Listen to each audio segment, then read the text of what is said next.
Online video में आप सभी का स्वागत है।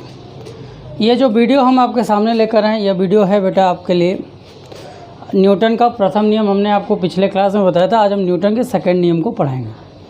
न्यूटन के सेकंड नियम को पढ़ने से पहले हमको जानना पड़ेगा बेटा संवेग के बारे में। संवेग क्या होता है? इसको इंग्लिश में हम लोग मोमेंटम के नाम से जानते हैं। संवेग क्या होता है? संवेग को एक सीधा सा समझिए कि अगर हम बात करें, संवेग जो होता है वो किसी भी वस्तु के द्रव्यमान, किसी भी वस्तु के द्रव्यमान और वेग के गुणनफल के बराबर होता है। किसके बराबर होता है? कोई भी द्रव्यमान हो और वेग हो, उसका अगर हम गुणा कर दें तो गुणक के जो मान आएगा वो संवेग के बराबर होगा। या आप समझ सकते हैं किसी वस्तु के अंदर वेग के कारण आई हुई प्रकृति को हम लोग क्या कहते हैं बेटा? संवेग कहते हैं। जो वेग हम देते हैं उस वेग के कारण आई प्रकृति को हम लोग क्या बोलते हैं बेटा? संवेग कहते हैं। संवेग को अगर हम देखें, डेफिनेशन की हम बात करें तो संवेग को हम लिख सकते हैं द्रव्यमान गुणे मान गुणे वेग।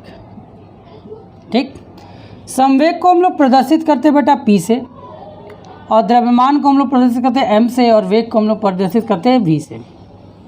तो ये हो गया MV। अब P देखिए क्या है बेटा? P एक कौन सी राशि है बेटा? तो P आपकी बेटा सदिश राशि है।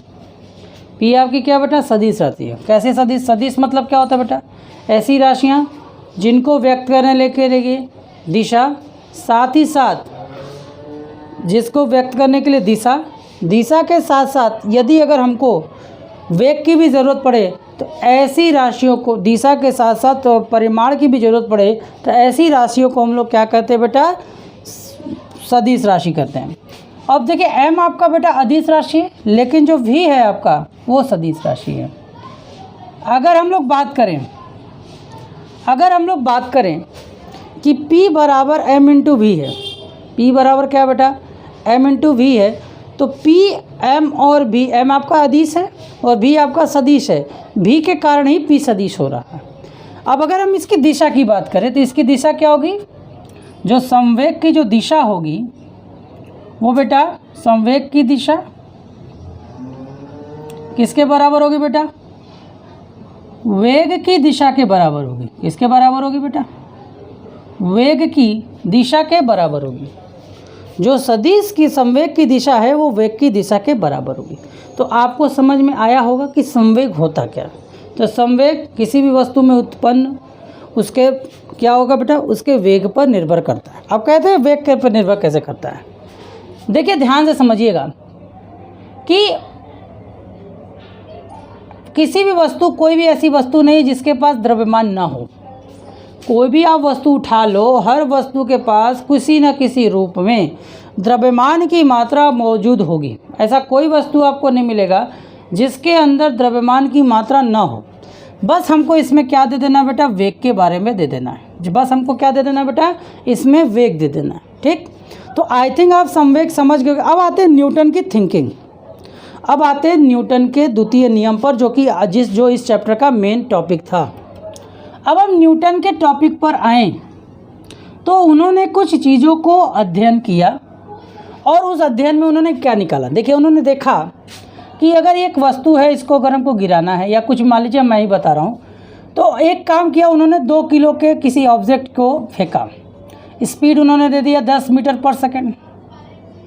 ठीक, और उन्होंने देखा कि ये गिर गई, नहीं गिरा। अब उन्होंने कहा अच्छा एक काम करते हैं, अब इसकी स्पीड अब इसका जो मास है वो हम 5 कर देते हैं। अब इसका जो मास है हम क्या कर देते हैं बेटा? 5 कर देते हैं। अगर हम इसका ये 5 कर देंगे तो देखा कि वो गिर गया।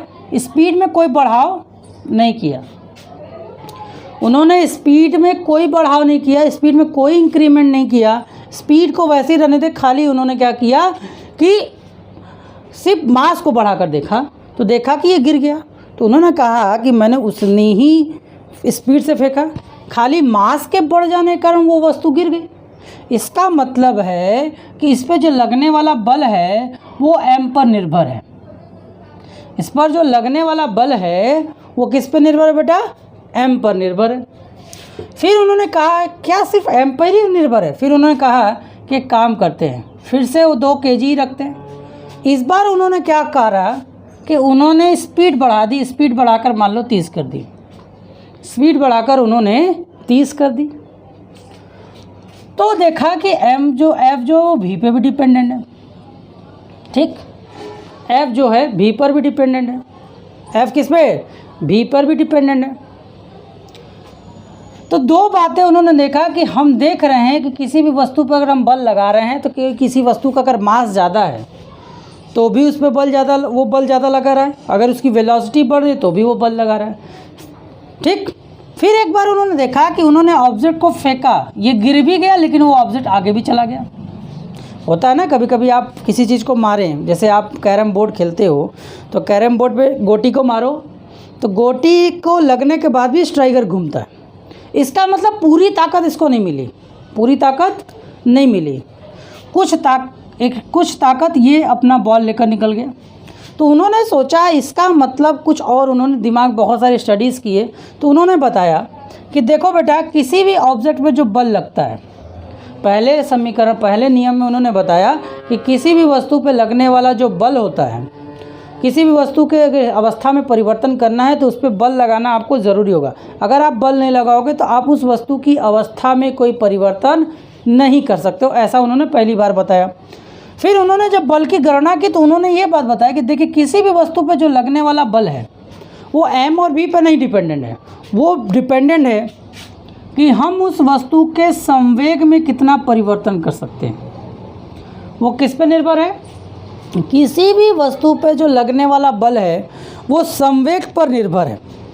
जितना ज़्यादा आप संवेग में बदलाव करोगे उतना ज़्यादा आपको वस्तु का बल लगाना पड़ेगा। उन्होंने ये अनुभव भी किया। अब आप खुद अनुभव कर सकते हो। जैसे मान लीजिए कि आपने देखा होगा कभी कोई बॉल बहुत तेज़ी से आपके हाथों में आ रही हो, उसको तुरंत रोक दो तो आपको चोट ज़्यादा लगे, लेकिन अगर उसकी को लेकर बॉल को थोड़ा पीछे ले लो तो आपको कम चोट लगे। अभी हम उसका एक्सप्लेनेशन करेंगे, पहले आप ये समझ लीजिए। फिर बहुत सारे कंक्लूज़न के बाद उन्होंने बताया अच्छा देखो, बल जो है उसका जो मान होगा संवेग परिवर्तन के दर के बराबर होगा। किसके बराबर होगा? संवेग परिवर्तन के दर के बराबर होगा। किसके बराबर होगा बेटा? संवेग परिवर्तन के दर मतलब समय के बाद। न्यूटन का जो दूसरा नियम एकदम यही है। क्या नियम है?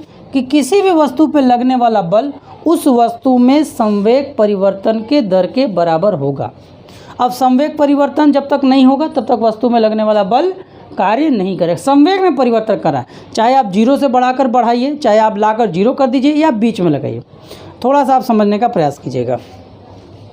कोई साइकिल सवार है, मान लीजिए कोई ऑब्जेक्ट है, कोई वस्तु है, इस पर आपने बल लगाया, इस समय इसकी जो वैल्यू थी 0 थी।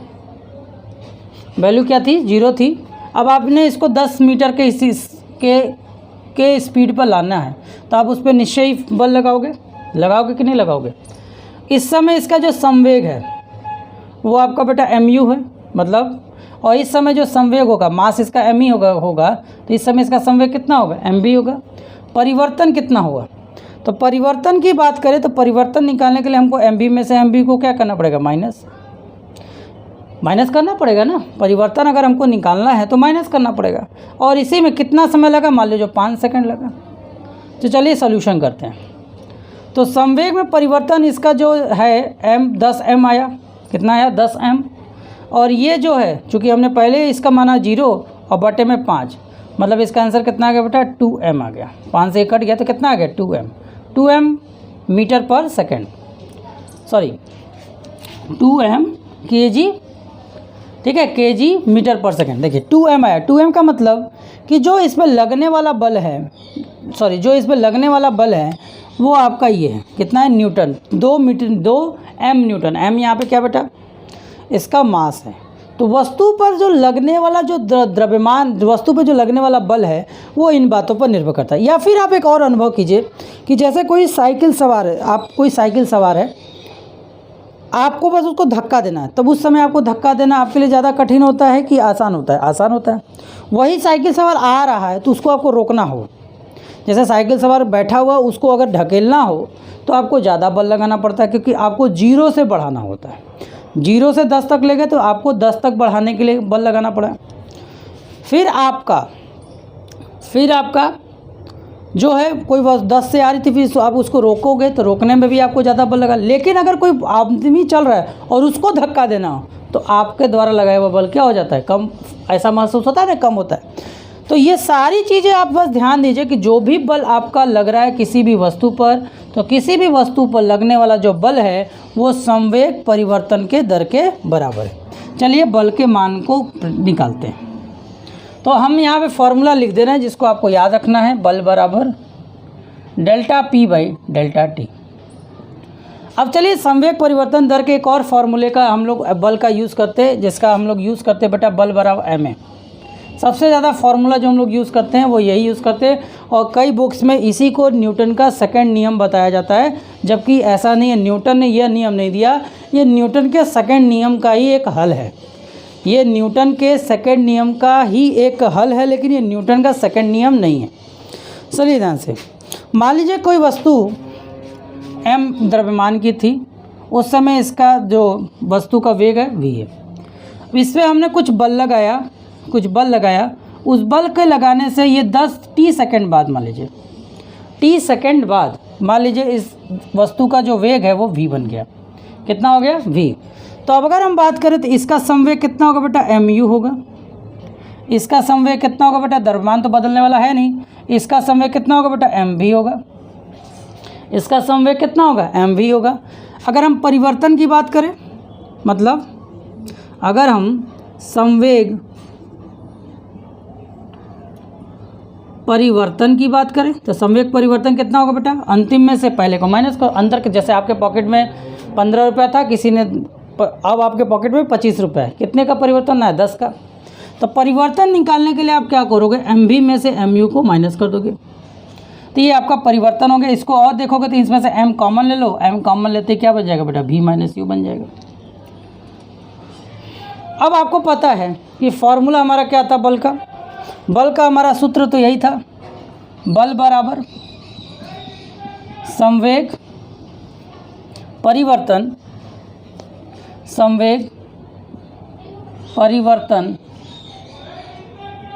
बटे में समय। संवेग परिवर्तन कितने का हुआ बेटा? संवेग परिवर्तन हो रहा है m ब्रैकेट में v माइनस u, और समय कितना लगा आपका बेटा? t। हमने ऐसा से एज्यूम किया हुआ है। अब थोड़ा सा ध्यान दो, m ब्रैकेट में v माइनस यू अपॉन में t, इसको ऐसा लिख सकते हैं कि नहीं लिख सकते हैं? अब आइए गति के समीकरण पे पहुंचते हैं। गति के समीकरण में याद होगा, आपको बताया गया होगा a की जो वैल्यू होती है वो v माइनस यू अपॉन में t के बराबर होती है कि नहीं होती है? होती है कि नहीं होती है? बस यहाँ से ये आपका जो बल है F, वो आपका क्या हो जाएगा बेटा? m a के बराबर हो जाएगा। किसके बराबर हो जाएगा? m a के बराबर हो जाएगा। और यही नियम अब तक चलता आ रहा है और इसी नियम को हम लोग बोलते हैं। लेकिन अगर आप इंटर में जाओगे तो आपको बताया जाएगा कि असली नियम ये था। ये तो एक वैकल्पिक नियम है जो हमारे स्टडी को सही बनाने के लिए यूज़ किया जाता है। ठीक है, धन्यवाद। इसको जल्दी से नोट करिए, फिर आगे कुछ टॉपिक्स और समझाते हैं। तो देखा आप लोगों ने।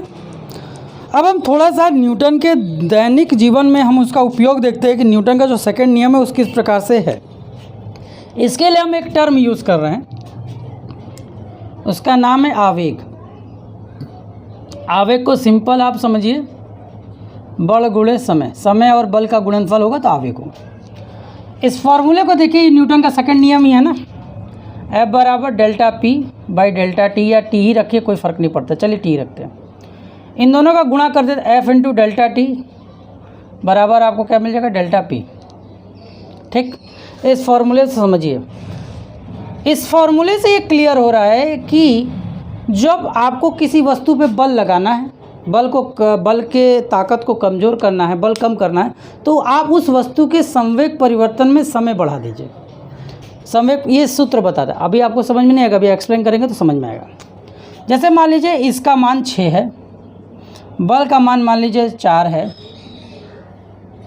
बल का मान मान लीजिए 6 है और टी का मान 1 है, टी का मान 1 है। ध्यान दीजिए ये बल का मान है, ये हमको 6 ही रखना है। अब इस बार हमने इसको सोचा क्यों ना हम इसको 4 कर दें, तो जैसे ही हमने इसको 4 किया इसको 1.5 होना पड़ा।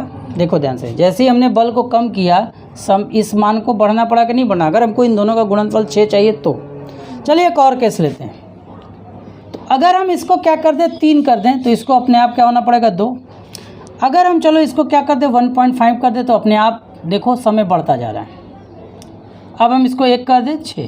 तो आपने देखा जैसे जैसे बल कम हो रहा है वैसे वैसे समय का गैप बढ़ता जा रहा है, मतलब इधर वाला वैल्यू बढ़ता जा रहा है। तो वही चीज़ तो है ये कि अगर आपको बल को कम, अगर आपको ये इतना ही चाहिए, संवेग परिवर्तन उतना ही चाहिए, उसको काम आपको उतना ही कराना है, वेलोसिटी सब कुछ वही करना है, लेकिन अगर आपको बल कम करना है तो आप समय को बढ़ा दीजिए। जैसे आपको एग्जांपल के तौर पर आप पत्थर पे कूदो, चोट लग जाती है। पत्थर पे कूदते क्या होता है, पत्थर होता है क्या बेटा एकदम सॉलिड होता है, जैसे ही कूदे वैसे ही रोक दिया, समय आपको कम लिया जिससे आपको चोट ज़्यादा लगता है। पत्थर की जगह अगर आपको पानी में कूदाया जाए तो आपको चोट लगता है क्या, है ना मात्र का लगता है लेकिन ना मात्र का। क्यों बेटा, रीज़न क्या है कि जब आप पानी में कूदते हो, जैसे ये पानी का सरफेस है, और जब आप पानी में जंप करते हो तो अब जब पानी में जंप करते हो तो पानी आपको तुरंत नहीं रोकता, जब तक आपको धीरे धीरे नीचे ले जाता है। धीरे धीरे क्या ले जाता है, वो आपको उठाकर नीचे ले जाता है और तली तक ले जाकर, जब मतलब कि आपको यहाँ जब गिरे तो यहाँ से यहाँ तक आने में आपको समय लग गया, इसलिए आप पे लगने वाला बल क्या हो गया, कम हो गया।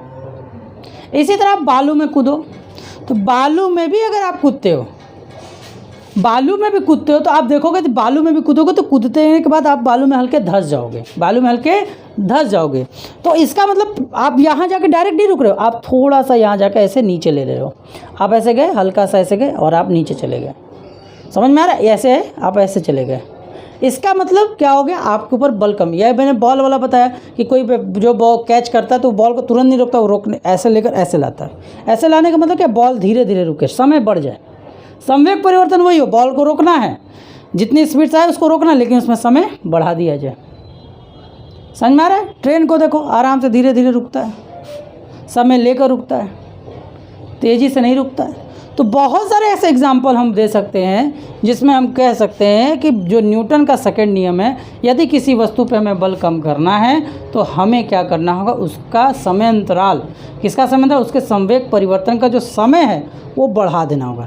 जितना समय हम बढ़ाएंगे संवेग परिवर्तन उतने धीमे होगा, और संवेग परिवर्तन जितना समय लेकर होगा उस पर लगने वाला बल काम वही, समय थोड़ा बढ़ा देंगे और हमारा जो बल है वो कम से कम लगे। समझ में आया कि पानी में आप कूदते हो तो चोट क्यों नहीं लगता है, बालू पे आप कूदते हो तो क्यों नहीं चोट लगता है। इसीलिए देखोगे जो स्टंट्समैन होते हैं पिक्चरों में, आपने देखा कूदने के बाद भी गुलाटी मारते हैं।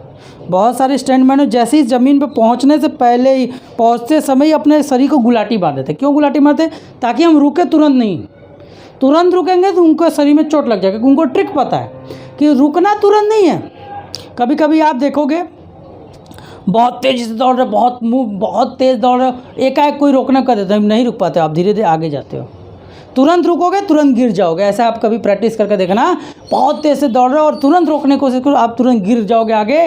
वो तो जड़त्व का भी नियम उसके अंतर्गत आ जाएगा, लेकिन इस पे आप मतलब आप समझ सकते हैं कि क्या होता है। तो इस फॉर्मूला समझ गए। तो यही था न्यूटन का सेकंड नियम। इस पे रिलेटेड और भी एग्जांपल आप लोग अपने बुक से पढ़ लीजिएगा। अगर कोई प्रॉब्लम है तो आप कमेंट कर सकते हैं। अगर वीडियो पसंद आया हो तो लाइक करें, सब्सक्राइब करें, कमेंट करें और दूसरे दोस्तों को भी भेजें। धन्यवाद।